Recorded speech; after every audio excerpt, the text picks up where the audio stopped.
Student good morning. मैं Riyaz Sunny central academy online classes यानी central academy online classes में आपका स्वागत है।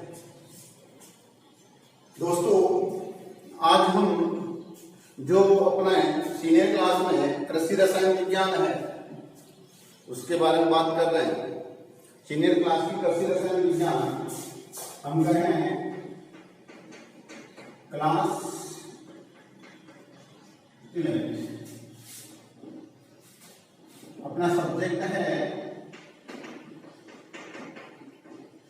एजी केमिस्ट्री।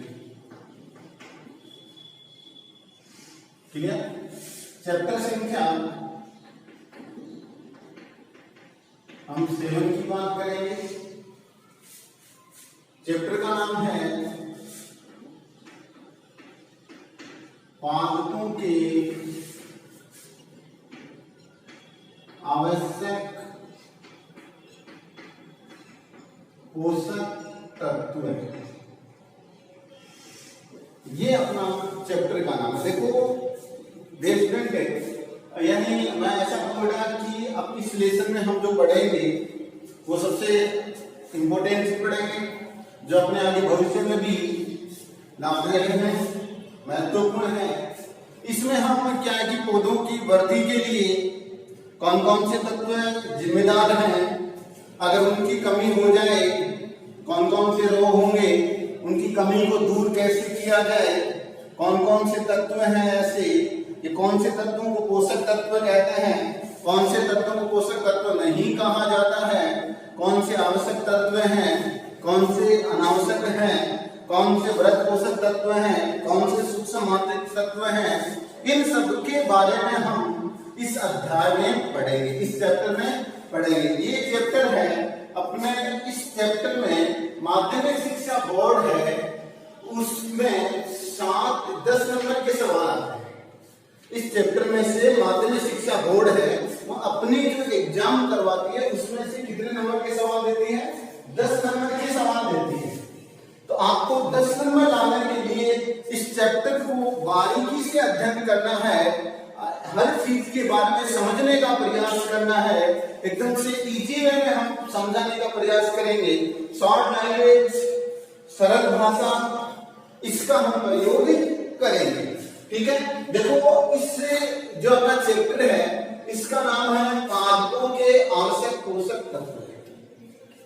पादपों के आवश्यक पोषक तत्व। देखो, सबसे पहले हम बात करेंगे पोषक तत्व किसे कहते हैं, फिर हम बात करेंगे आवश्यक पोषक तत्व कौन से हैं, फिर इनका महत्व जानेंगे, फिर हम कहेंगे कि इनका वर्गीकरण जानने का प्रयास हम करेंगे। ठीक है?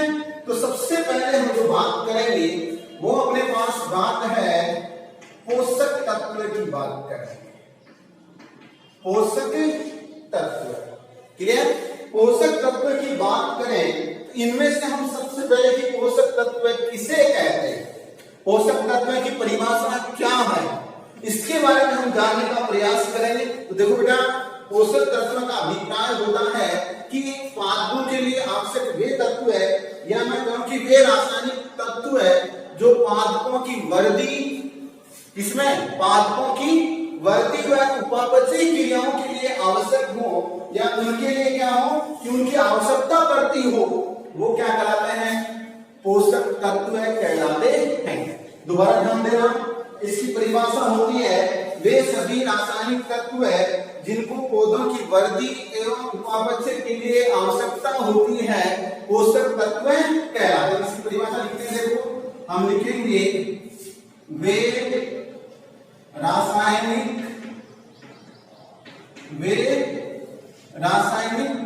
तत्व है, वे रासायनिक तत्व है जिनकी पौधों की वृद्धि एवं पौधों की वृद्धि एवं उपापचय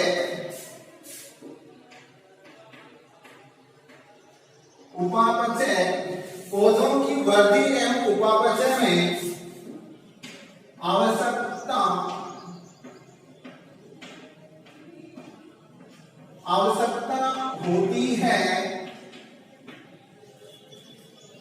आवश्यकता होती है पोषक तत्व कहलाते हैं, पोषक तत्व कहलाते हैं। ठीक है बेटा, इसकी डेफिनेशन क्या होगी? वे रासायनिक तत्व है जिनकी पौधों की वृद्धि, जो किसके लिए आवश्यक हो? पौधों की वृद्धि के लिए आवश्यक है, और पौधों में होने वाली उपापचयी क्रियाओं के लिए क्या है, जिनकी आवश्यकता होती है, वो क्या कहलाते हैं? पोषक तत्व कहलाते हैं। वो क्या कहलाएगा? पोषक तत्व कहलाते हैं। ठीक है, अब देखो होता क्या है कि जैसे मान लो हमें पेड़ के निर्माण की बात करें तो पेड़ का फॉर्मेशन किस प्रकार से होता है? पेड़ है उसका निर्माण कैसे होता है? हम कहते हैं कि बीज होते हैं, जो पेड़ के बीज हैं उनको हम मिट्टी में डालते हैं तो उनका क्या होगा? पानी का अवशोषण करेंगे, वायुमंडलीय जल का अवशोषण करके वो क्या है? प्रांकुर हो जाएंगे, अंकुरित हो जाएंगे, और धीरे धीरे क्या होगा? फिर पौधे का निर्माण हो जाता है। तो मेरे कहने का अभिप्राय हो गया कि अपने पास हम बात करें कि बीज में, जो बीज है उसमें पोषक तत्व है, उनका उपयोग हम अंकुरण और प्रांकुर में किया जाता है। बीज है उनमें पोषक तत्वों का प्रयोग हम अंकुरण व प्रांकुर में किया जाता है। ठीक है, इसके बाद हम देखते हैं कई बार आपने पढ़ा भी होगा कि जो पेड़ पौधे हैं उनकी जो पत्तियां हैं वो हरे रंग की होती है। पेड़ पौधे की पत्तियां क्या होती हैं? हरे रंग की होती है। अब उनका कारण क्या है, क्यों होती है हरे रंग की? इसका मुख्य कारण है उसमें पाए जाने वाला हरे रंग का वर्णक क्लोरोफिल। क्या है? क्लोरोफिल उसका क्या है? मुख्य कारण है हरे रंग का, यानी हरे रंग होना क्या, किसका उत्तरदायी है? इसके प्रति उत्तरदायी कौन है? हम कहेंगे क्लोरोफिल है। क्या है? क्लोरोफिल। क्लोरोफिल में मुख्य रूप से क्या होता है? मैग्नीशियम पाया जाता है।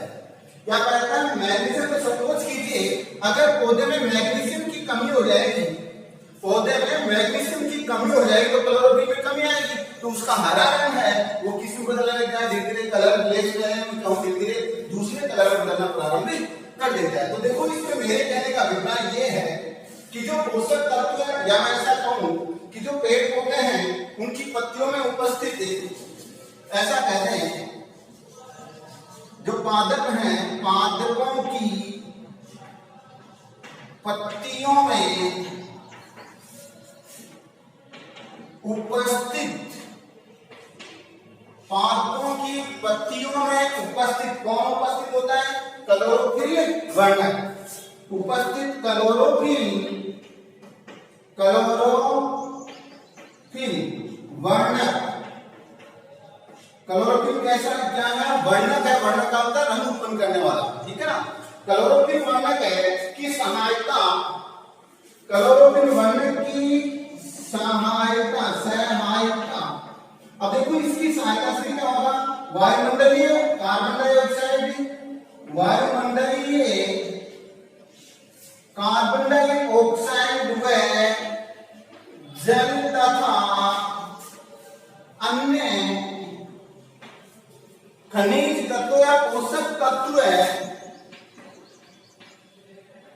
पोषक तत्व है सूर्य के प्रकाश की उपस्थिति में, सूर्य के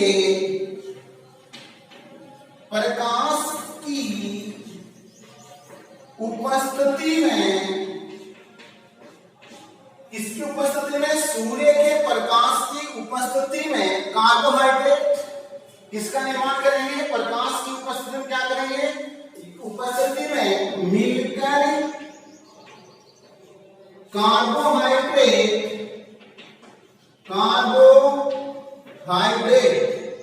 इसमें मुख्य रूप से क्या बनता है? ग्लूकोज बनता है,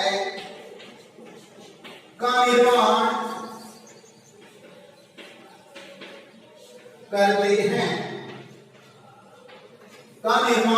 करते हैं, जिसको हम क्या कहेंगे? प्रकाश संश्लेषण के नाम से जाना जाता है।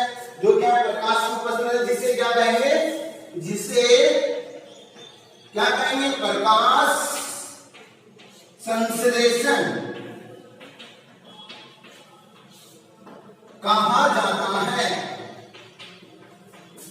प्रकाश संश्लेषण के बारे में बताया गया है आपको। प्रकाश संश्लेषण आपने हालांकि अच्छी तरह बायोलॉजी भी पढ़ चुके इसके बारे में, बायोलॉजी भी चलता है, एग्रीकल्चर भी चलता है, एग्रीकल्चर केमिस्ट्री भी चलता है। प्रकाश संश्लेषण का अभिप्राय होता है, प्रकाश संश्लेषण का मतलब ये होता है, प्रकाश संश्लेषण का तात्पर्य ये है कि जो पेड़ पौधे होते हैं, जो पेड़ पौधे होते हैं उनकी पत्तियां हैं, पत्तियों में जो उपस्थित हरे रंग का वर्णक क्लोरोफिल, जो पेड़ पौधे हैं उनकी पत्तियों में उपस्थित हरे रंग का वर्णक कौन, क्लोरोफिल है, वो क्या करेगा, वायुमंडलीय ऑक्सीजन, वायुमंडलीय कार्बन डाइऑक्साइड लेगा, पृथ्वी में से नमी ले लेगा, मिट्टी जल ले लेगा, H2 ले लेगा, इसके अलावा अन्य पोषक तत्व ले लेगा, उनको सूर्य की उपस्थिति में, सूर्य के प्रकाश की उपस्थिति में, उनको क्या करेगा, सूर्य के प्रकाश की उपस्थिति में मिलकर क्या बनाएगा, सूर्य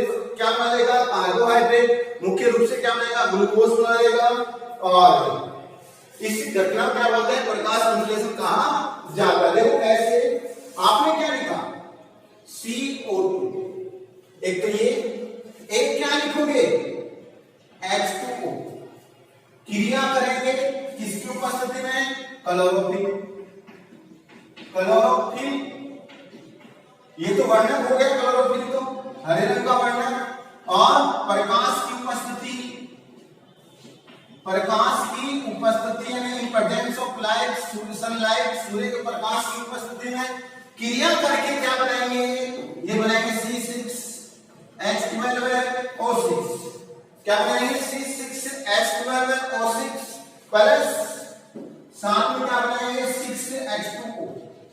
देखो मेरे कहने का अभिप्राय है, इसको संतुलित कर लीजिए, कार्बन 6 है तो 6 यहां लगा दीजिए। अब देखो इसमें ऑक्सीजन गिनना 12 तो यहां हो गए, यहां कितने 6 और 6 कितने होंगे 12, और इसके अलावा कुछ है नहीं, हाइड्रोजन ये 2 है और वहां कितने हैं 12 है, और 12 कितने हो गए 12 24 है, तो यहां क्या लिखोगे 12, ठीक है। अब सुनो, हमारे पास ऑक्सीजन कितने हो गए 12 और 12 24, और इधर कितने हो गए 6 और 6 12 हुए, कम हो गए। इसके लिए हम क्या करेंगे कि अपने कितने चाहिए डबल, तो अपने पास हम बात कर लेंगे, इसको संतुलित कर लेते हैं।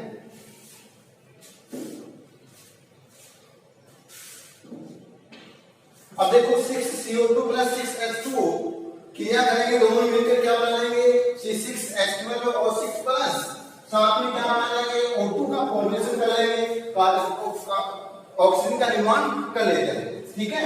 ये अपने पास क्या है, प्रकाश संश्लेषण की घटना है, अपने प्रकाश संश्लेषण के बारे में जानना था, ये हमने इसके बारे में ध्यान देना।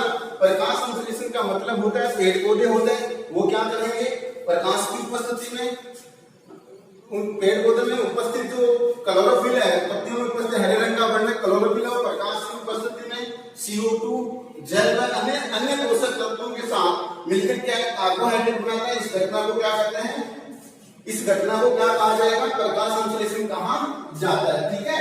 इसके बाद में आगे हम बात करते हैं, ठीक है। तो अपने पास पोषक तत्वों के बारे में हमने कहा, प्रकाश संश्लेषण के बारे में जाना।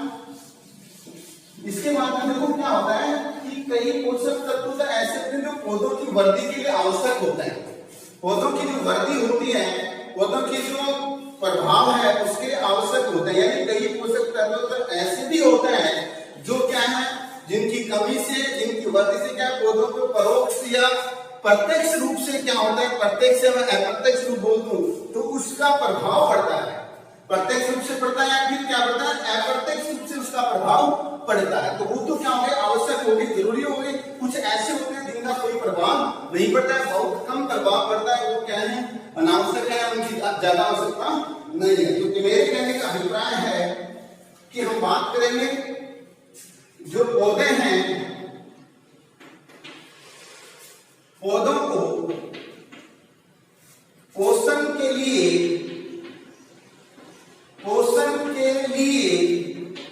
पौधों के पोषण के लिए अनेक तत्वों की आवश्यकता, अनेक तत्वों की आवश्यकता होती है, आवश्यकता होती है, लेकिन रासायनिक विश्लेषण के आधार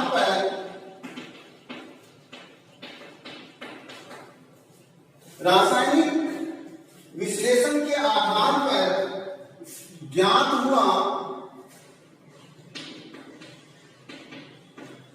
हुआ कि कुछ तत्व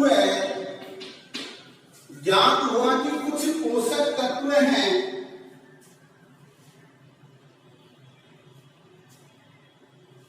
जिनकी वास्तव में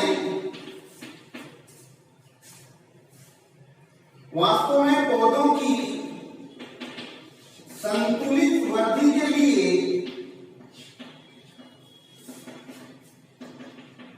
आवश्यकता नहीं होती है।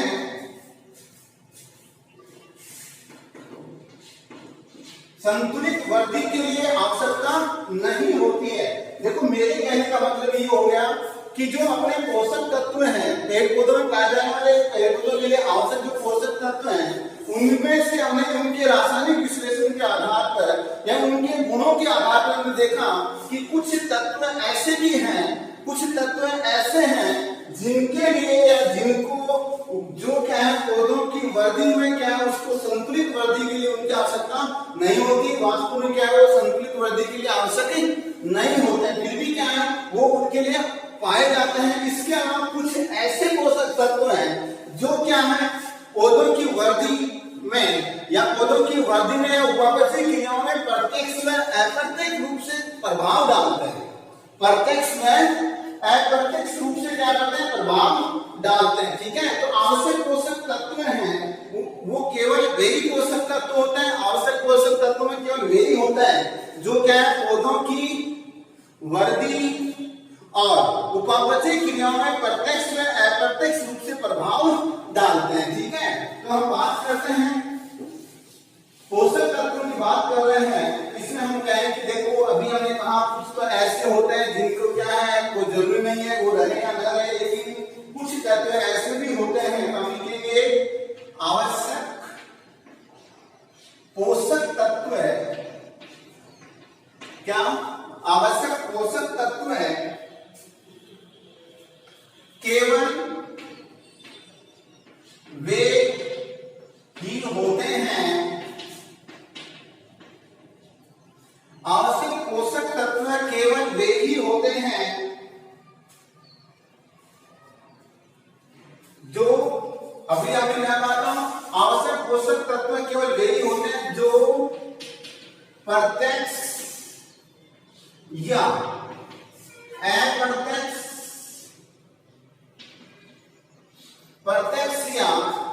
आवश्यक पोषक तत्व केवल वे ही होते हैं जो प्रत्यक्ष व अप्रत्यक्ष रूप से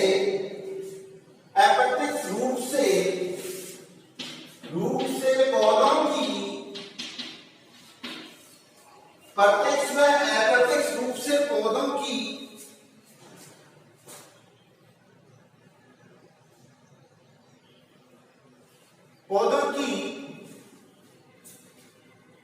प्रत्यक्ष व अप्रत्यक्ष रूप से पौधों में विशिष्ट कार्य करते हैं।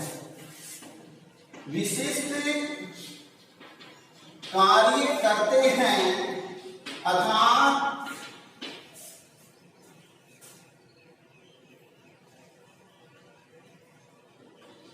इनकी वृद्धि व उपापचय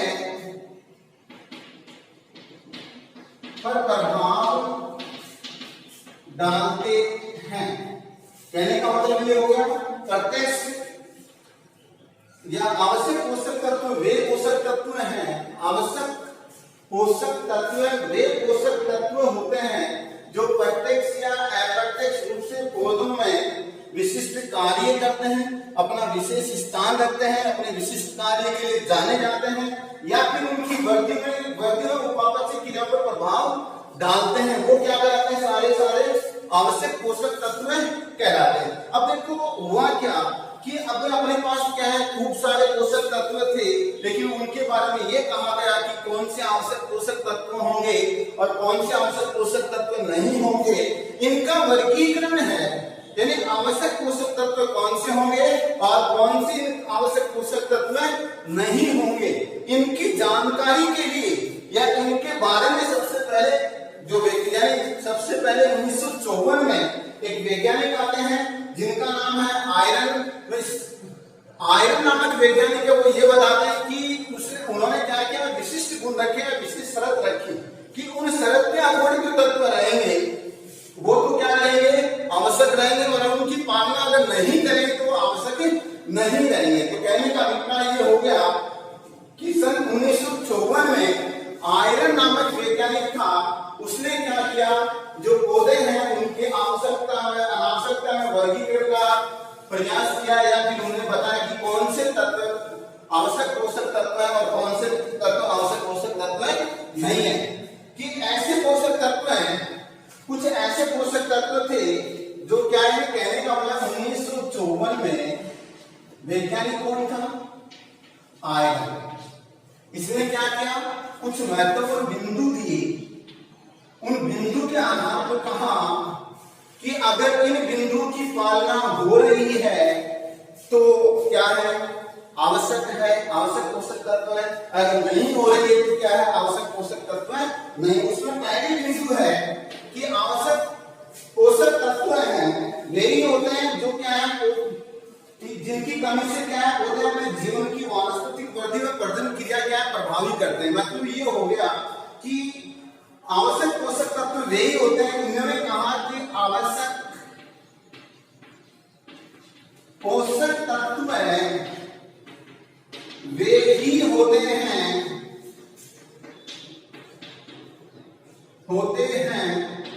जिनकी कमी से पौधे, जिनकी कमी से यानी उनकी कमी से क्या होंगे, पौधे हैं वो अपना वानस्पतिक वृद्धि, कमी से पौधे अपनी वानस्पतिक वृद्धि एवं प्रजनन, वानस्पतिक वृद्धि एवं प्रजनन क्रिया नहीं कर पाते हैं।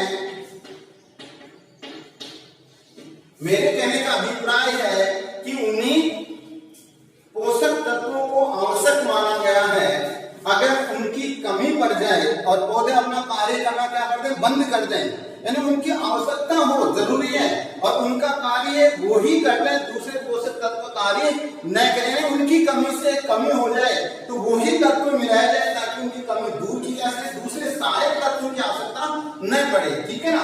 तो मेरे कहने का मतलब हो गया, आवश्यक पोषक तत्व वे ही होते हैं जिनकी कमी से पौधे अपनी वानस्पतिक वृद्धि एवं प्रजनन क्रिया नहीं कर पाते हैं, वो क्या कहलाएंगे, आवश्यक पोषक तत्व कहलाएंगे। आवश्यक पोषक तत्व की पहली क्या है, पहली बिंदु यही है, पहली इंपोर्टेंट पॉइंट यही है। दूसरा ये कहा गया कि आवश्यक पोषक तत्व वे ही होते हैं जिनकी कमी को दूसरे तत्व द्वारा पूरी नहीं की जा सकती है। आवश्यक पोषक तत्व वे ही होते हैं जिनकी कमी को दूसरे पोषक तत्व द्वारा पूरी नहीं की जा सकती है। मतलब ये हो गया कि उनकी कमी है उन्हीं के द्वारा पूरी होगी, उनकी कमी है उन्हीं के द्वारा पूरी होगी। ठीक है। तो वो भी क्या है, ऐसा नहीं कि जैसे मान लो आप कहें कि पौधे में कमी तो रह गई, आयरन की कमी है, लेकिन हम क्या करेंगे, आयरन के स्थान पर निकेल देकर अगर उसकी कमी को दूर करने का प्रयास करें तो ऐसा नहीं होता है, ऐसा नहीं होना चाहिए। तभी वो क्या है, आवश्यक पोषक तत्व है, वरना आवश्यक पोषक तत्व नहीं है। कहने का मतलब है उनकी कमी को दूर उनके द्वारा किया जाता है। दूसरा बिंदु शॉर्ट में लिखेंगे कि उन तत्वों की कमी को उनके द्वारा ही पूर्ण किया जाता है, किसी दूसरे तत्व द्वारा नहीं, दूसरे तत्व द्वारा नहीं कर सकते पूरी। ठीक है ना। ये बातें अपने को ध्यान देना है, ये अपने पास इसके क्या विशेष बिंदु थे आवश्यकता यानी आवश्यक पोषक तत्वों और अनावश्यक पोषक तत्वों में विभेद करने के बिंदु थे। इसके बाद में हम बात करेंगे कि अपने पास जो तत्व है, आवश्यक पोषक तत्व है, उनका वर्गीकरण क्या है, उनको कैसे वर्गीकृत किया जाए, या टोटल आवश्यक पोषक तत्व है वो कितने होते हैं, ठीक है ना। तो मैं ऐसा कह दूं कि मुख्य रूप से जो आवश्यक पोषक तत्व है वो टोटल अभी तक 17 हैं। कितने हैं? 17 हैं। उनमें से हम कहेंगे अलग अलग डिवाइडेशन करेंगे, वो हम पढ़ेंगे नेक्स्ट वीडियो में। Thank you.